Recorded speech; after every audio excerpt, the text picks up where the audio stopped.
امام اسماعیل حقی رحمۃ اللہ تعالی علیہ، انہوں نے بڑا خوبصورت واقعہ لکھا ہے۔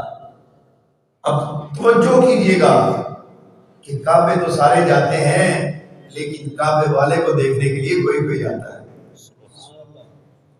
جتنے جاتے ہیں، میں نے کعبے کو دیکھا، کعبے پر نظر پڑی تو میری آنکھوں سے آنسو جاری ہو گئے، کعبے پہ نظر پڑی تو میری چیخیں نکل گئیں، کعبے پہ نظر پڑی میرا دل تڑپ اٹھا، کعبے پہ نظر پڑی تو مجھے ساری دعائیں ڈوب گئی، مجھے کچھ یاد ہی نہ رہا، اتنا سرور ملا، اتنی لذتیں ملی۔ تو اندازہ کرو یہ تو کعبے کو دیکھنے والے ہیں، جو کعبے والے کو دیکھنے جائے گا اس کا کیا حال ہوگا، اس کی کیفیت کیا ہوگی۔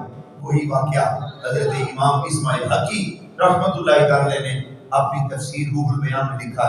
آپ کہتے ہیں کہ ایک بزرگ تھے، حج کے لیے ارادہ کیا کہ حج کو جائیں گے، تو جب حج کا ارادہ کیا تو بیٹے نے پوچھا ابا جان کدھر جانے کا ارادہ ہے؟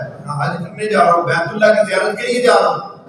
تو کہا بیت اللہ کی زیارت یعنی اللہ کے گھر کی زیارت؟ تو اگر اللہ کے گھر کی زیارت کرو گے تو جب گھر میں جائیں گے تو گھر والا بھی تو وہی ہوگا، میں اس کی زیارت کے لیے چلتا ہوں۔ آپ کعبہ کی زیارت کیجیے گا، میں کعبے والے کی زیارت کروں گا۔ وہ باپ کہنے لگا بیٹے ابھی تو بچہ ہے، تجھے کیا سمجھ اس چیز کی کہ کعبہ کیا ہے اور کعبے والا کیا ہے؟ ابھی تیرا یہ مقام نہیں بیٹے، گھر میں رہ، مجھے جانے دے۔ اس نے ضد کی، اس نے کہا نہیں میں نے جانا ہے، میں نے کعبے والے کو دیکھنا ہے۔ آپ کعبہ دیکھیں، کعبے کی دیواریں دیکھیں، کعبے کے گلاب دیکھیں، لیکن میرا دل تو یہ ہے کہ میں جب جاؤں کعبہ تو دیکھ رہی ہے، کعبے والا بھی دیکھوں۔ اب وہ ضد کی وجہ سے ساتھ لے گئے۔ آپ فرماتے ہیں جب وہ وہاں پہ پہنچے نا سین حرم میں، طواف کر رہے ہیں کعبے کی طرف، جب نظر پڑی والد کی، بزرگ کی، جب نظر پڑی تو آنکھوں سے آنسو جاری ہو گئے اور لذت و سرور کا ایک دریا ان کے اوپر امڑ آیا، اتنا انہیں سکون اور راحت ملی۔ لیکن جب بچے نے کعبے کی طرف دیکھا، زوردار چیخ ماری اور چیخ مار کر بے ہوش ہو گیا۔ لیکن جب والد نے چیک کیا تو وہ بے ہوش نہیں ہوا تھا، بلکہ اللہ کی بارگاہ میں اپنی جان دے چکا تھا، فوت ہو چکا تھا۔ باپ بڑا پریشان کہ یہ کیا ماجرا، میں تو اپنے بیٹے کو حج کرنے کے لیے کعبہ کی زیارت کے لیے لایا تھا، یہ کیا بن گیا، میرا بیٹا تو جان سے گیا۔